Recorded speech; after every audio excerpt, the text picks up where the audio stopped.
Assalamualaikum warahmatullahi wabarakatuh. Alhamdulillah wassalatu wassalamu ala Rasulillah Sayyidina Muhammad ibn Abdillah wa ala alihi wa sahbihi wa mawalah. La hawla wa la quwwata illa billah. Amma ba'du. Pemirsa MMI Media Channel rahimakumullah. Baik, kali ini kita akan menjawab pertanyaan dari kolom komentar ya.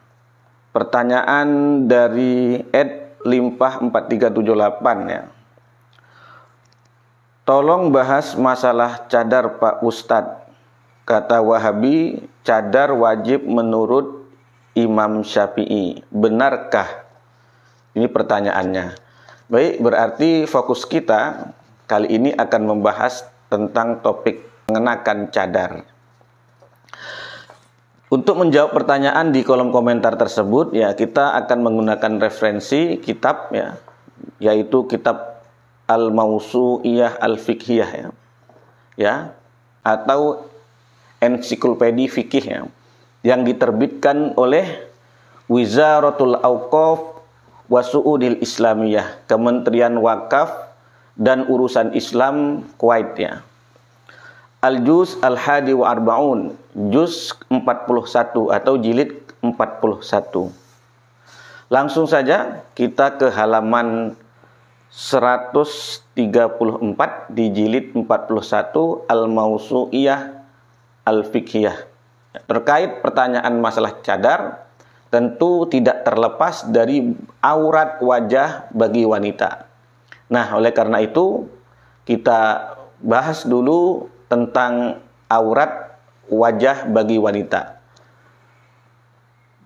Wa qad ikhtalafal fuqaha'u fi kaunil wajhi auratan. Maka berselisih, berbeda pendapat ahli fikih tentang adanya wajah wanita itu adalah aurat. Jadi fuqaha, ahli-ahli fikih itu berselisih pendapat. Apakah wajah wanita itu termasuk aurat apa tidak?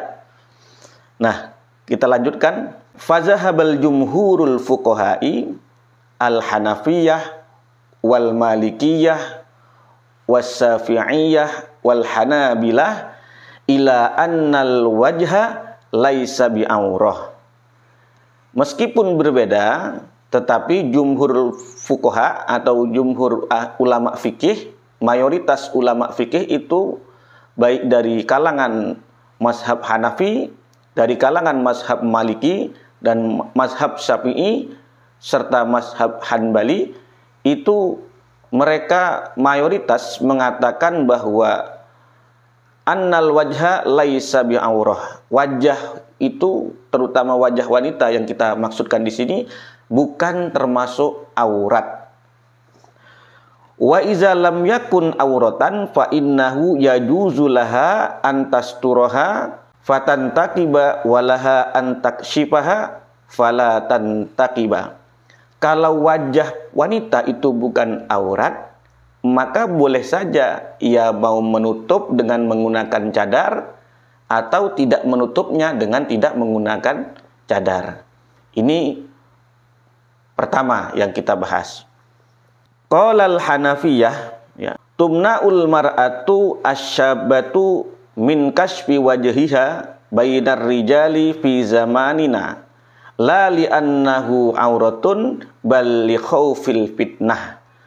Berkata ulama Hanafi bahwa seorang perempuan muda ya dilarang membuka wajahnya ya, membuka wajahnya di hadapan laki-laki yang tentunya bukan mahram pada zaman kami, katanya. Tetapi ini yang perlu digarisbawahi pendapat Imam Hanafi. La li'annahu auratun. Tetapi bukan karena wajah wanita itu menurut kami adalah aurat. Lalu kenapa? Kenapa dilarang dibuka kalau bukan aurat? Bal li khaufil fitnah. Karena dicegah atau dilarang wajah wanita yang masih muda atau anak gadis itu dibuka di hadapan laki-laki yang bukan mahramnya karena takut terjadi fitnah. Kita lanjutkan, itu pendapat mazhab Hanafi ya.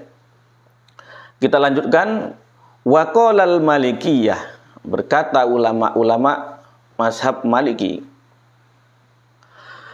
Yukrahu intiqabul mar'ati ay taghtiyat wajhiha wa huwa ma yasilu lil uyuni sawa'un kanat fis sholati aw fi ghairiha kanal intiqabu fiha li ajliha aula li annahu minal ghulu. Dimakruhkan menggunakan niqab bagi wanita, yaitu menutup wajahnya yang hanya menyisakan kedua matanya saja, baik itu di dalam sholat atau di luar sholat, ya. Baik itu karena punya alibi, alasan atau tidak, ya. Karena apa? Karena menutup wajah menggunakan niqab yang hanya menyisakan kedua matanya, itu di sini dikatakan li annahu minal ghulu, karena itu tindakan yang berlebih-lebihan. Kita lanjutkan masih pandangan mazhab Maliki. Wa yukrahu an-niqabu lirrijali min babil aula illa iza kana zalika min adati qaumihi fala yukrahu iza kana fi ghairis shalah wa amma fi shalah fa yukrahu. Ya, dimakruhkan juga menutup wajah bagi lelaki, ya, kecuali kalau seandainya menutup wajah itu sudah menjadi adat setempat, ya, itu tidak dimakruhkan apabila di luar sholat, tetapi kalau di dalam sholat tetap dimakruhkan. Ya. Waqalu, dan berkata ulama Malikiyah, yajibu ala syabati al-mahsyiyatil fitnah satru hatal wajhi wal kaffaini iza kanat jamilatan. Wajib, ya, bagi perempuan karena dikhawatirkan menimbulkan fitnah untuk menutup wajah dan kedua telapak tangannya apabila wanita tersebut atau gadis tersebut cantik, au yaksurul fasad, atau sudah terjadinya kerusakan-kerusakan moral. Ini pendapat mazhab Maliki. Nah, kembali ke pertanyaan yang ditanyakan tadi adalah mazhab Syafi'i. Waqtalafa Syafi'iyatu fi tanaqqubil mar'ah. Berbeda pendapat ulama Syafi'i, ya, tentang penggunaan niqab pada wanita, menutup wajah bagi wanita. Fara'yun jibu an-niqabu 'alaiha. Pada pertama mazhab Syafi'i itu mewajibkan bagi wanita untuk menutup wajahnya. Wakilah huwa sunnatun. Pendapat yang kedua, menutup wajah menggunakan niqab bagi wanita itu cuma sunnah, tidak wajib. Wakilah huwa khilaful aula. Dan pendapat yang ketiga dari mazhab Syafi'i adalah khilaful aula, atau lebih baik ditinggalkan, artinya tidak menggunakan niqab. Nah, ini pendapat mazhab Syafi'i.